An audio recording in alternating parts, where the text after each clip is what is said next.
नमस्कार विद्यार्थी मित्रांनो, इंग्लिश फ्लुएंट या चॅनलमध्ये आपणा सर्वांचं पुन्हा एकदा स्वागत करतो।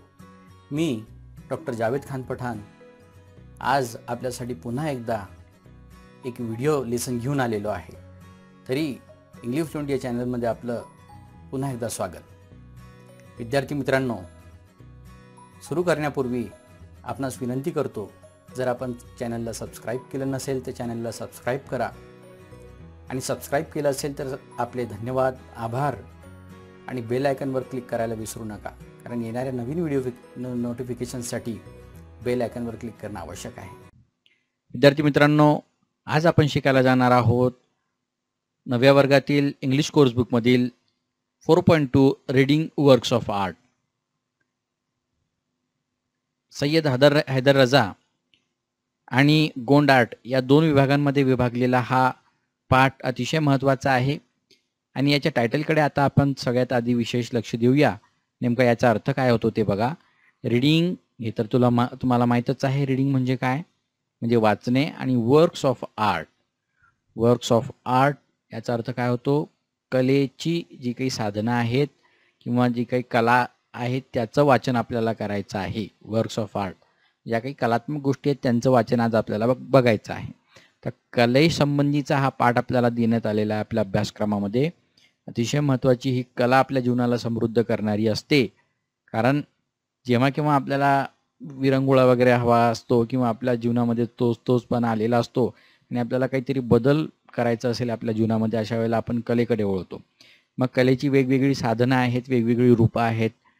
कलेमध्ये ड्रॉइंग येते, कलेमध्ये सिंगिंग येतं, डान्सिंग येतं, असे विविध जे काही प्रकार आहेत ते कलेमध्ये येत असतात।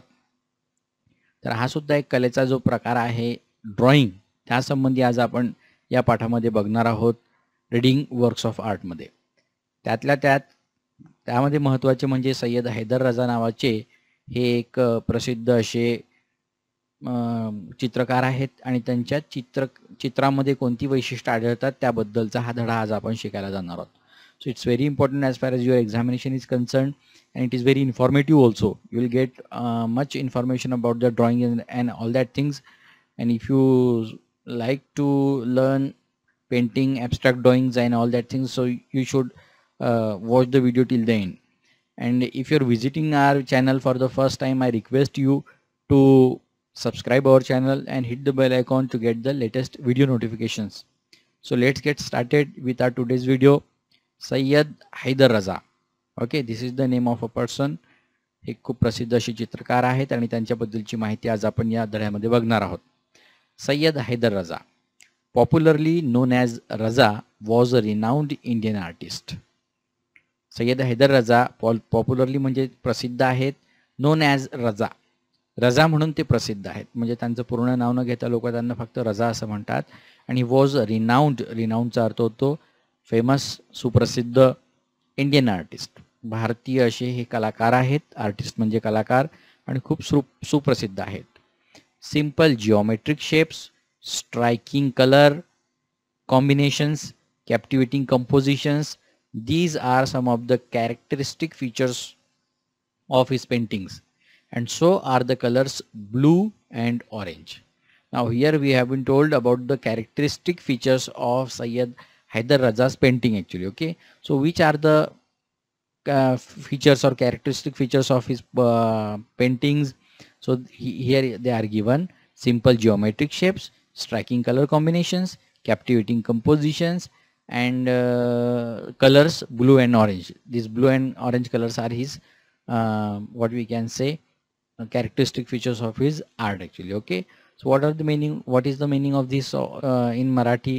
सिंपल म्हणजे साधे, जिओमेट्रिक शेप्स म्हणजे भौमितिक रचना, भौमितिक आकार ज्याला आपण म्हणतो। भूमितीमधले जे काही असतात, त्रिकोण, गोल असेल, रेक्टँगल असेल, चौकोन असेल, या सगळ्या गोष्टी त्यांच्या चित्रामध्ये आपल्याला आढळून येतात। स्ट्राइकिंग कलर कॉम्बिनेशन्स, आणि कलर कॉम्बिनेशन्स म्हणजे रंगसंगती कशी असते त्यांची, भडक रंगसंगती असते। तुम्हाला इथे बाजूच्या चित्रामध्ये दिसतच असेल, हे त्यांनी काढलेले एक चित्र आहे सय्यद हैदर रजा यांनी। त्यामध्ये तुम्हाला जिओमेट्रिक शेप दिसत असतील बघा, हा डायमंड वगैरे टाईप दिसत आहे तुम्हाला, रेक्टँगल्स आहेत, ट्रायंगल्स आहेत, हे आपल्याला समोर दिसणारच आहेत, लाईन्स आहेत, डॉट्स आहेत. All these are the geometric shapes that are in his paintings actually. Okay, and the colors are very striking. That means भडक रंगाचे जे काही कलर्स आहेत ते आपल्याला इथे दिसत आहेत.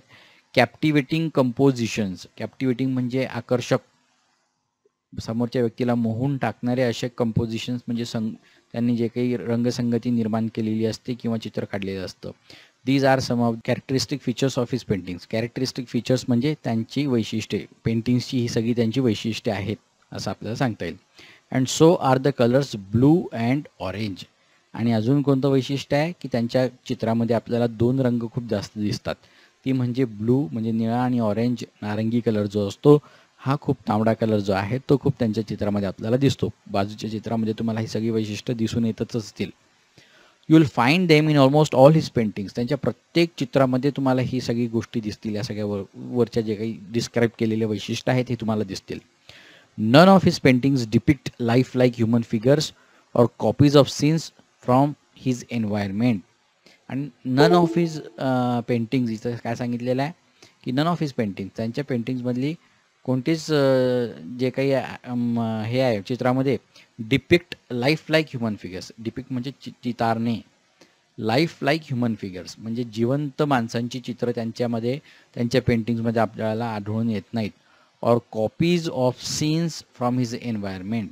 कॉपीज ऑफ सीन्स म्हणजे अवतीभोवती असलेला जो काही परिसर आहे, एन्व्हायरमेंट आहे, त्या परिसरातले जे काही सीन्स वगैरे असतील हे त्यांच्या जीवनामध्ये त्यांच्या चित्रामध्ये कधीच दिसले नाही. His paintings belong to the abstract style of paintings. आणि त्यांची पेंटिंग्स कशा पद्धतीची आहे, ॲबस्ट्रॅक्ट स्टाईल ऑफ पेंटिंग्स आहे.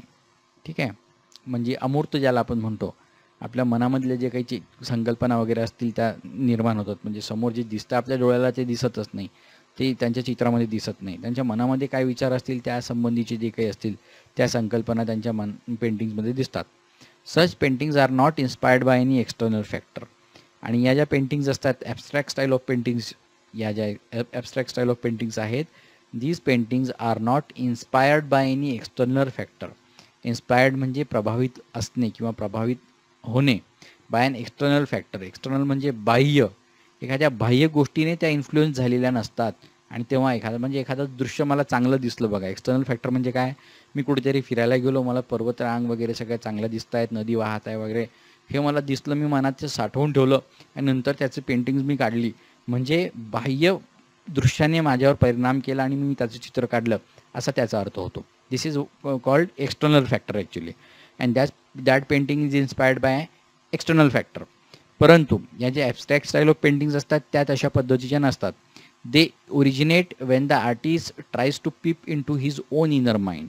ओरिजिनेट म्हणजे उगम होणे. या पेंटिंगचा उगम केव्हा होतो, वेन द आर्टिस्ट, जेव्हा कलाकार tries to peep into म्हणजे डोकावणे, peep into his own inner mind. Inner mind म्हणजे अंतर्मन. जेव्हा एखादा कलाकार आपल्या अंतर्मनात डोकावून बघतो तेव्हा अशा पद्धतीचे चित्र वगैरे निर्माण होतात असं त्यांना सांगायचं आहे. They are made by arranging circles. आणि यांची चित्र कशी बनवलेली आहेत, सय्यद हैदर रजा यांची अरेंजिंग सर्कल्स म्हणजे त्यामध्ये गोल आहेत, ट्रायंगल्स आहेत, त्रिकोण आहेत, स्क्वेअर्स आहेत, चौकोन आहेत, रेक्टँगल्स आहेत, आयत आहेत, लाईन्स आहेत, डॉट्स आहेत, in different compositions using effective techniques of applying paint, attractive color combinations, achieving balance in some places and creating imbalance in other places. आणि यांची चित्र ते कशी बनवतात इथे बघा, सगळे आपल्याला वैशिष्ट्य दिसत आहेत. कोणकोणत्या गोष्टी आहेत, सर्कल्स आहेत, ट्रायंगल्स आहेत, स्क्वेअर्स आहेत, रेक्टँगल्स आहेत, लाईन्स आहेत, डॉट्स आहेत. And in different compositions. आणि यांना वेगवेगळ्या रचनांमध्ये, कंपोजिशन्स म्हणजे रचना, वेगवेगळ्या रचनांमध्ये त्यांना टाकण्यात येतं. Using effective techniques of applying paint. आणि प्रभावशाली, इफेक्टिव्ह म्हणजे प्रभावशाली, काही प्रभावशाली टेक्निक्स वापरून, तंत्र वापरून त्यांना एकत्र आणल्या जातं आणि मग पेंटिंग केलं जाते. आणि अजून त्याला ॲट्रॅक्टिव्ह कलर कॉम्बिनेशन्स म्हणजे त्यामध्ये भडक रंग टाकले जातात, आकर्षक. ॲट्रॅक्टिव्ह म्हणजे आकर्षक, आकर्षक कलर्सची निर्मिती केली जाते. Achieving balance in some places and creating imbalance in other places. आणि काही ठिकाणी समतोल साधला जातो. अचिव्हिंग बॅलन्स म्हणजे समतोल साधला जातो पेंटिंगमध्ये, आणि काही ठिकाणी असमतोल असतो, creating imbalance in other places.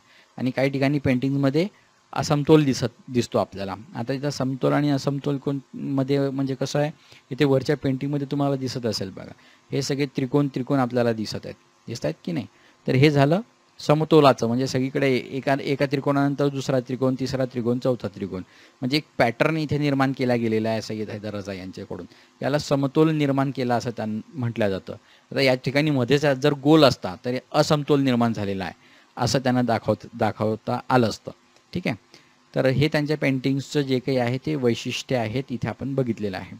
इथे चित्रामध्ये तुम्हाला सय्यद हैदर रजा दिसतच असतील, आपलं पेंटिंग तयार करतायत बघा ते. Raza found his paintings through his study of Indian art and its heritage, cultural context and philosophy.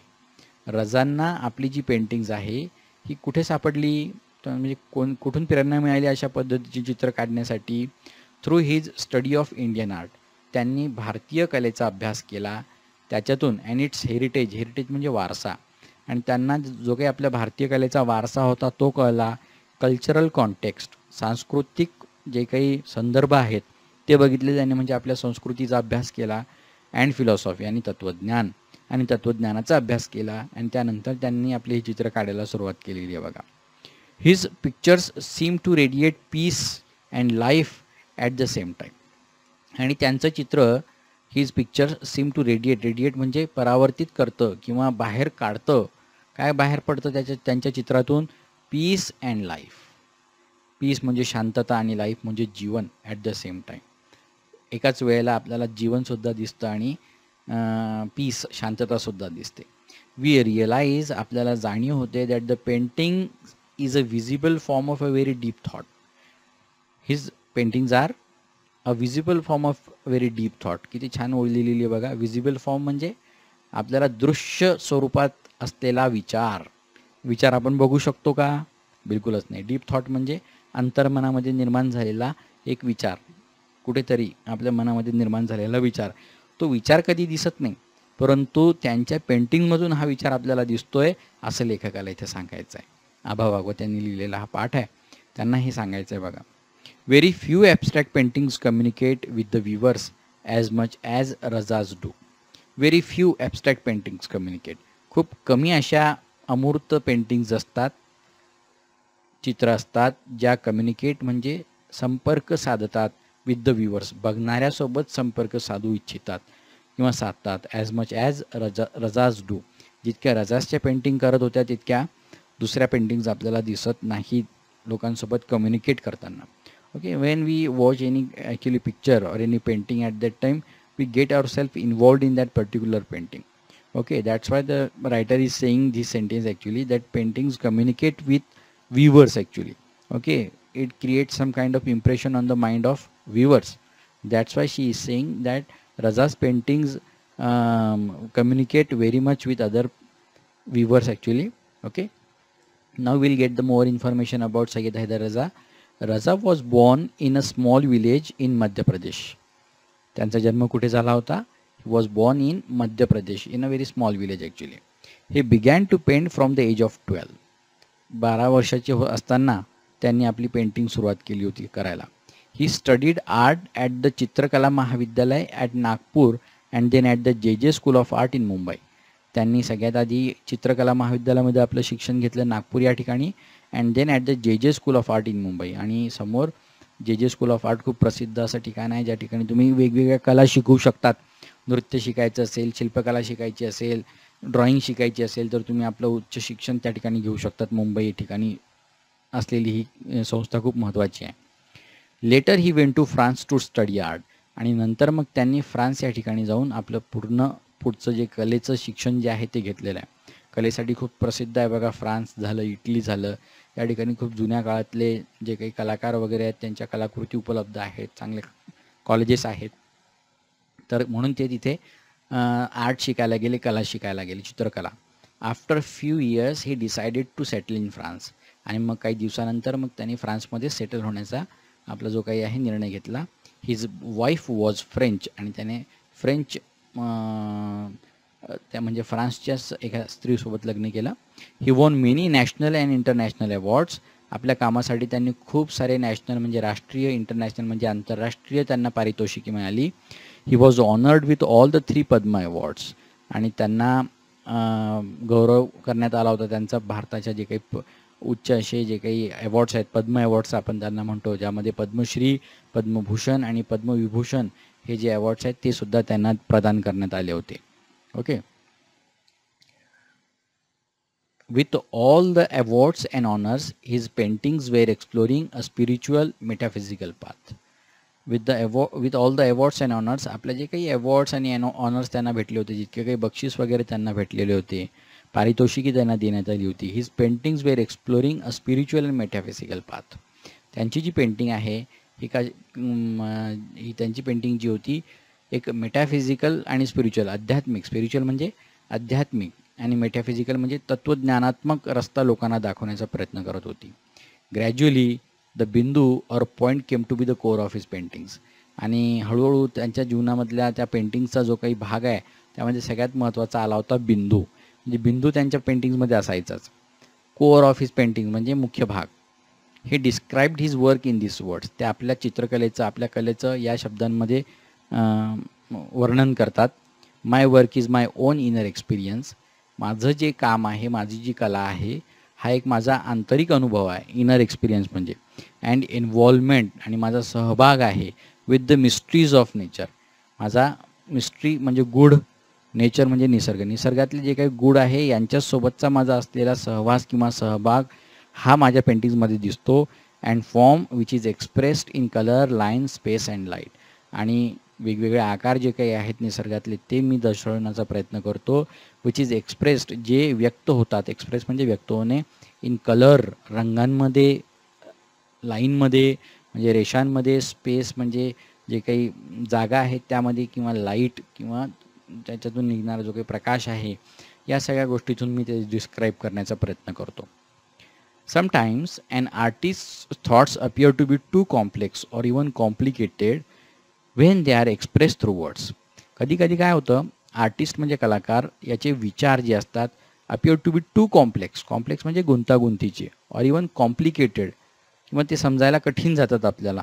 When they are express through words, जेव्हा ते शब्दातून व्यक्त केले जातात. एखादा कलाकार वगैरे जो काही असतो की नाही, आपले जे काही शब्द मांडतो ते शब्द कधी कधी आपल्याला समजत नाहीत, इतके ते कठीण असतात. फॉर हिम, परंतु अहमद रजा, the effective medium of communication is his work, his paintings. लोकांसोबत इफेक्टिव्ह म्हणजे प्रभावशाली, मीडियम ऑफ कम्युनिकेशन म्हणजे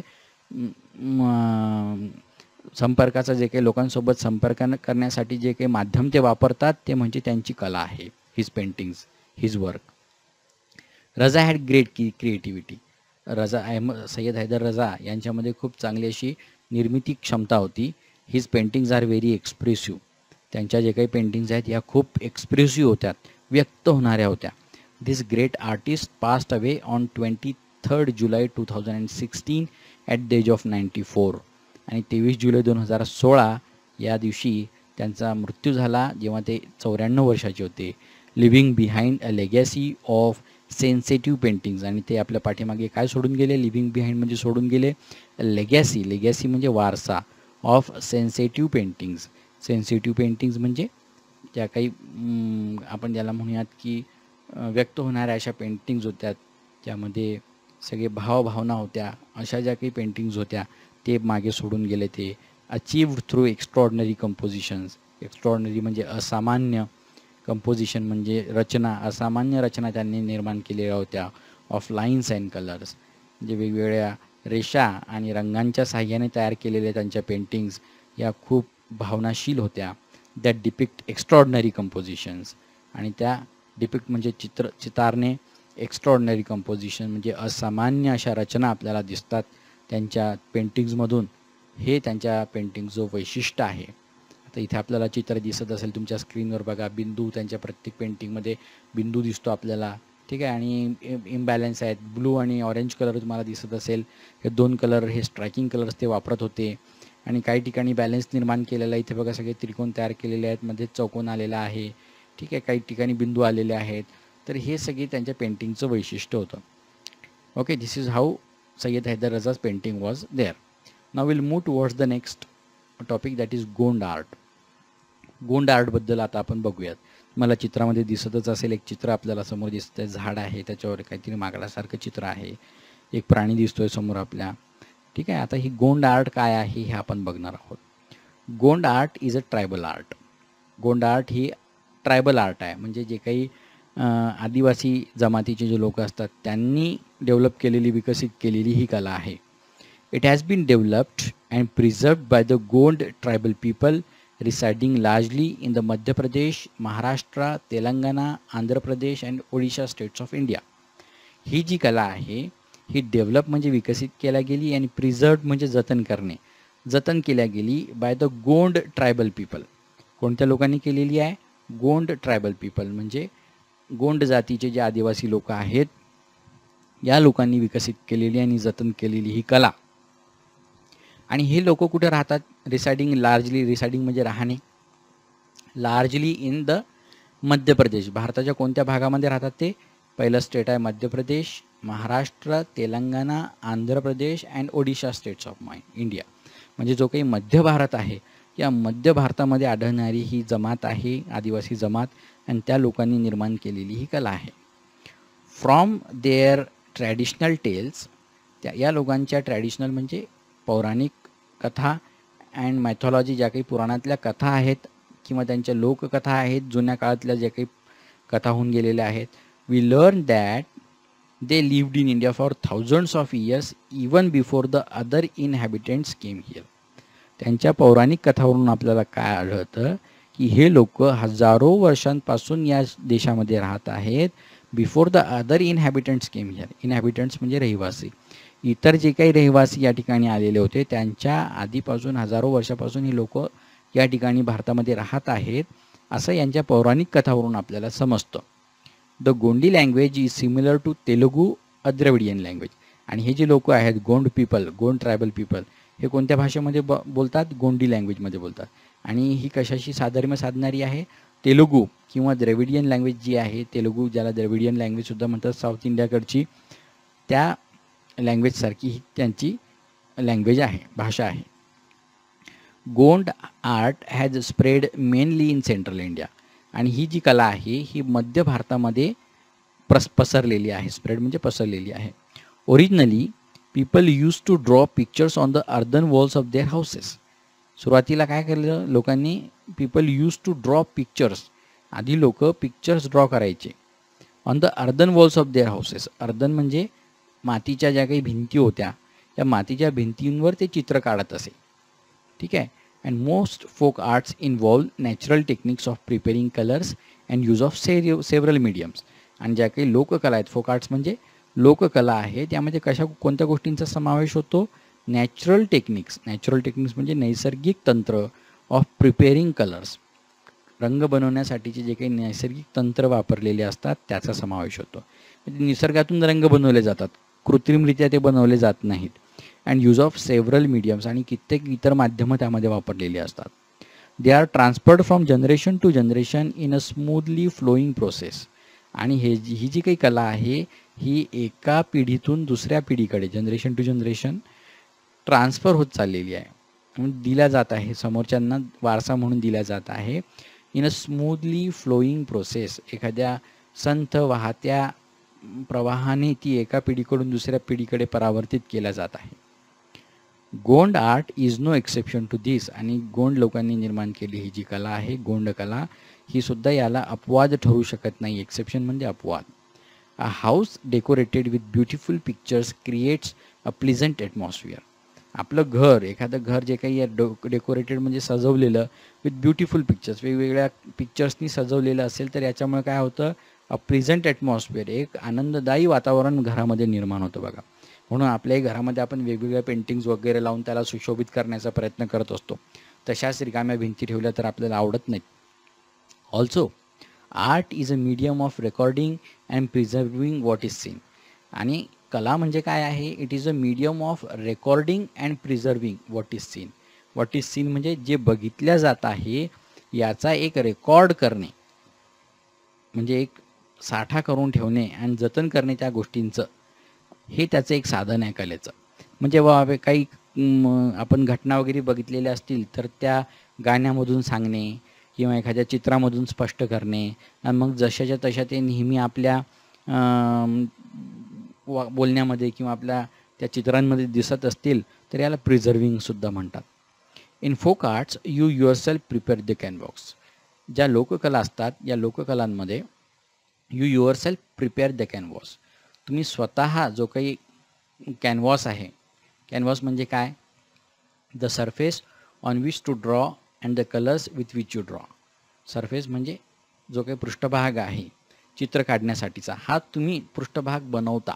कॅनव्हास म्हणजे त्याला कॅनव्हास असं म्हणतात, ज्याच्यावर तुम्ही चित्र काढणार आहात. तो जो काही पृष्ठभाग आहे हा तुम्ही स्वतः तयार करतात आणि त्याचे रंगसुद्धा तुम्ही स्वतः तयार करतात. That is why creating folk art is a very enriching experience. म्हणून एखादी लोककला ही एक समृद्ध करणारा एक अनुभव असतो बघा. This richness is reflected in the choice of their medium. आणि ही समृद्धता जी असते लोककलेची ही कशातून जाणवते आपल्याला, the choice of their medium. Choice म्हणजे निवड, माध्यमाची निवड, मीडियम म्हणजे माध्यमाच्या निवडीमध्ये आपल्याला दिसतं. In the days of past, भूतकाळामध्ये several things in nature such as soils of different shades, the juice of plants, leaves, tree bark, flowers, fruits and even things like coal and cow dung were use to prepare colours. जुन्या काळामध्ये कोणकोणत्या गोष्टींपासून रंग तयार केले जात होते इथे सांगितलेलं आहे बघा. Soils of different shades, soils म्हणजे माती, वेगवेगळ्या रंगांच्या माती. मातीतले पण तुम्ही बघितले असतील, काळी माती असते, पांढरी माती असते, तांबडी माती असते. तर हे वेगवेगळे कलर असतात, त्याच्यापासून कलर तयार होतात. ज्यूस ऑफ प्लांट्स, काही जे काही रोपटे असतील त्यांच्या ज्यूसपासून रंग तयार होतात. लीव्स, पानांपासून, सालीपासून, फ्लॉवर्स, फुलांपासून, फळांपासून, even things like coal and cow dung, किंवा कधी कधी तर कोळसा आणि शेणापासून सुद्धा, काउडंज म्हणजे शेणापासून सुद्धा कलर तयार केल्या गेलेले आहेत. The different colours, various textures and patterns were used year after year. काय काय वापरलेलं आहे बघा, the different colours, various textures, वेगवेगळे रंग, वेगवेगळ्या रचना and patterns were used year after year. वर्षानुवर्षे या सगळ्या गोष्टी निर्माण केलेल्या. तुम्हाला चित्र दिसतच असेल, समोर एक मोर दिसतोय बघा या ठिकाणी, आणि कशा पद्धतीने त्याचं पॅटर्न आहे, विशिष्ट एक संकल्पना मांडलेली आहे बघा या ठिकाणी या चित्रातून, मोराच्या चित्रामधून. तर ही गोंड कला आहे जी आपण बघत आहोत. Lending a simplicity to the art. आणि या सगळ्यामुळे काय होत होतं, कलेला एक साधेपण प्राप्त होत होतं. When we use these pictures, we realize that a picture drawn this way or the other can look equally beautiful. जेव्हा आपण या चित्रांमध्ये बघतो तर बघतो की आपण या पद्धतीने सुद्धा एक सुंदर चित्र तयार करू शकतो. What a deep thought this art conveys and so easily. आणि या चित्रांमधून एक खूप सुंदर असा विचार आपल्याला मांडण्याचा प्रयत्न या कलांमधून होतो, आणि किती साधेपणाने हा विचार आपल्यासमोर मांडला जातो हे बघण्यासारखं आहे. In the Gond style of art, we see that the outlines may vary a little from artist to artist, but the designs that fill it make the whole picture look lively and attractive. Gond style of art मध्ये we see आपण काय बघतो, the आउटलाईन्स म्हणजे जे काही चित्र आहेत, अवतीभोवती जे वेगवेगळे चित्र तयार केले जातात, हे एका कलाकारापासून, फ्रॉम आर्टिस्ट टू आर्टिस्ट म्हणजे एका कलाकारापासून दुसऱ्या कलाकारामध्ये आपल्याला त्या रचनेमध्ये बदल दिसू शकतो. But the designs that fill it make the whole picture look lively and attractive. परंतु त्याच्यामध्ये या चित्रामध्ये अंतर्भूत ज्या काही स्टाईल आहे, जी डिझाईन तयार केली जाते, त्यामुळे ते चित्र जास्त लाईव्हली म्हणजे जिवंत होतं आणि आकर्षक होतं. तर हे चित्र तुम्ही तुमच्यासमोर बघताय बघा, याची आउटलाईन तर ही आर्टिस्ट टू आर्टिस्ट बदलून जाते, ठीक आहे. परंतु याच्या आतमध्ये ज्या रचना तयार केलेल्या आहेत बघा, वेगवेगळ्या रचना, रेषा तयार केलेल्या आहेत आणि त्याला वेगवेगळे रंग दिलेले आहेत. म्हणजे ही या कलेची एक वैशिष्ट्य आपल्याला सांगता येऊ शकतं. The designs include simple textures अचिव्ड using dots. आणि या ज्या डिझाईन आहेत या चित्रांमधल्या, त्या कशा तयार केलेल्या असतात, युजिंग डॉट्स. जे काही डॉट असतात, बिंदू असतात, स्ट्रेट लाईन्स, कधी स्ट्रेट लाईन्स. आता इथे बघा तुम्ही स्ट्रेट लाईन्स तयार केलेल्या आहेत या चित्रामध्ये, आणि त्याच्या साह्याने हे चित्र किती अट्रॅक्टिव्ह बनवण्याचा प्रयत्न केलेला आहे. डॉटेड लाईन्स असतील, कर्वी शेप्स असतील, कधी असे वळणदार शेप्स असतात किंवा सर्कल्स असतात किंवा गोल असतात. या गोलच्या साह्याने सुद्धा हे टेक्स्चर तयार केले जातात. Special attention is given to the choice of various colours so that the total effect is amazing and beautiful. आणि स्पेशल अटेन्शन, विशेष लक्ष दिलं जातं चॉईस ऑफ व्हेरियस कलर्स, वेगवेगळे रंग संगती त्यामध्ये तयार केल्या जातात, जेणेकरून हा जो इफेक्ट आहे समोरच्या बघणाऱ्यावर हा अमेझिंग असेल, अद्भुत असेल. अँड ब्युटिफुल म्हणजे सुंदर असू शकतो. तर वेगवेगळे रंग वापरलेले आहेत बघा. हे असे अनयुज्युअल कलर्स एकत्र सोबत आणलेले आहेत, याच्यामुळे ते अजून जास्त ॲट्रॅक्टिव्ह वाटतं आपल्याला. दिसत असेल तुम्हाला. In today's age of commercialisation म्हणजे व्यावसायिकरण. या आजच्या व्यावसायिकरणाच्या जगामध्ये many men have taken up Gond art. भरपूर लोकांनी गोंड कला ही शिकलेली आहे आणि व्यवसाय म्हणून त्यांनी स्वीकारलेला आहे आजही. But the roots of folk arts probably lie in women's daily chores like cleaning and decorating the house, dealing with natural colours in the course of cooking and in their leisure time activities. परंतु या सगळ्या ज्या काही कला आहेत, त्या कलांचा, या फोक आर्टचा मुळं कुठं आहेत? रूट्स म्हणजे मुळं. हे मुळं कुठं आढळतात? ला इन वुमेन्स डेली चोर्स. या ज्या काही स्त्रिया आहेत, या दिवसांच्या त्यांच्या दैनंदिन कामांमध्ये याची मुळं आढळतात. दैनंदिन कामांमध्ये त्या बाया काय करत होत्या? त्या ट्रायबल स्त्रिया cleaning and decorating the house. आपलं घर स्वच्छ करायच्या, त्या डेकोरेट करायच्या. डेकोरेटिंग द हाऊस चांगलं. Dealing with natural colours. आणि ते कशाच्या साहाय्याने डेकोरेट करायच्या? सुशोभित करायच्या. Natural colours in the course of cooking. आपल्या स्वयंपाक करण्याच्या कामामध्ये व्यस्त असतानासुद्धा त्या वेगवेगळे रंग तयार करायच्या. And in their leisure time activities. आणि आपला जेव्हा फावला वेळ असेल, लेजर टाईम म्हणजे रिकामा वेळ असेल, या रिकाम्या वेळेमध्ये त्या बसून हे वेगवेगळे रंग तयार करणे, चित्र तयार करणे, त्यांना रंग देणे, अशा पद्धतीने आपलं घर सजवत असे.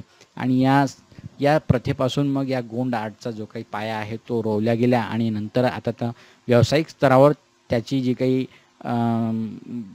ख्याती आहे ती प्रसिद्ध झालेली आहे. इवन फॉरेनमध्ये सुद्धा या गोंड आर्टचे तयार केलेल्या ज्या काही आपण म्हणतो चादरी वगैरे डिझाईन तयार केलेल्या असतात आणि त्यासुद्धा पाठवल्या जातात बाहेर देशांमध्ये. आणि त्या एक विशिष्ट लोककलेचं आपल्याला फील देतात, म्हणून लोकांना खूप आवडते ही कलासुद्धा. असं हे आभा भागवत यांनी लिहिलेला हा पाठ खूप महत्त्वाचा सुद्धा आहे आणि आपल्या अभ्यासाच्या दृष्टीने एक इन्फॉर्मेटिव्हसुद्धा आहे. तुम्हाला संपूर्ण धडा समजलेलाच असेल. 2 कलांबद्दल यामध्ये माहिती दिलेली आहे. आपण आधी बघितलं सय्यद हैदर रजा यांची कला कशी आहे, ज्यामध्ये डॉट्स आहेत, जिओमेट्रिकल शेप्स आहेत डिफरंट्स, ब्लू कलर आहे, ऑरेंज कलर आहे.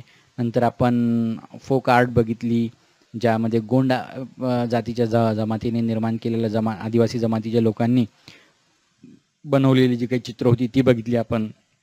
अशा पद्धतीने हे 2 भाग जे आहेत या रीडिंग वर्क्स ऑफ आर्टचे हे खूप महत्त्वाचे आहेत. तर तुम्हाला पूर्ण पाठ समजला असेल आणि व्हिडिओ आवडला असेल तर चॅनलला सबस्क्राईब करायला विसरू नका आणि जास्तीत जास्त लोकांपर्यंत आपला व्हिडिओ शेअर करा. आजच्यासाठी इतकं पुरे. धन्यवाद.